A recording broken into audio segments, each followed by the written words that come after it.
Thursday, April 24th, 2025, reading my Utmost for His Highest book this year, and thought, why not just share it with folks? If you want to check out the book, there's a link below this video. Make sure you hit that subscribe button. Catch these videos every day. I drop a motivational video every day, and then my podcast drops every Friday at 7 a.m. Pacific. Let's get into it. Today's title from the book, The Warning Against Desiring Spiritual Success. Do not rejoice in this, that the spirits are subject to you. Luke 10:20. Worldliness is not the trap that most endangers us as Christian workers, nor is it a sin. The trap we fall into is extravagantly desiring spiritual success. That is, success measured by and partnered after the form set by this religious age in which we now live. Never seek after anything other than the approval of God, and always be willing to go outside the camp bearing His reproach. Hebrews 13:13. In Luke 10:20, Jesus told the disciples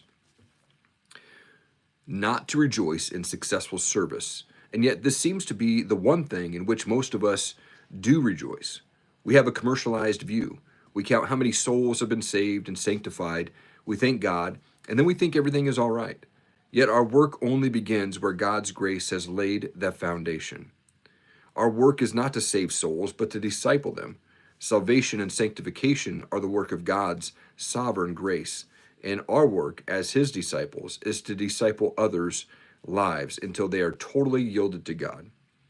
One life totally devoted to God is of more value to Him than 100 lives which have been simply awakened by His Spirit.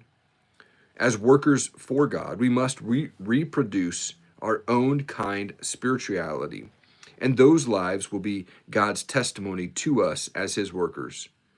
God brings us up to a standard of life through His grace, and we are responsible for reproducing that same standard in others. Unless the worker lives a life that is hidden with Christ in God, Colossians 3:3, he is apt to become an irritating dictator to others instead of an active, living disciple.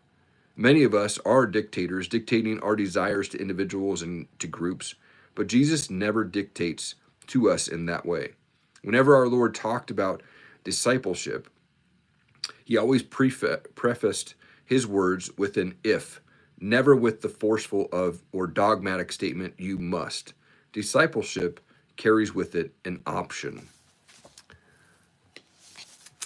Hey, Jennifer, thanks for checking out. I'm actually just reading through a book called My Utmost for His Highest. It's a daily devotional. So I read it every day on my channel, and people can tune in, but I appreciate everyone checking it out. There's a link below the video if anyone wants to check it out. But I do that every day, every morning, and I also drop a motivational video every morning as well. And my podcast drops every Friday at 7 a.m. So thanks so much for checking it out, guys. I really appreciate it. Praying for everyone that took a look at the video, and I hope you have an awesome day. Keep changing the world.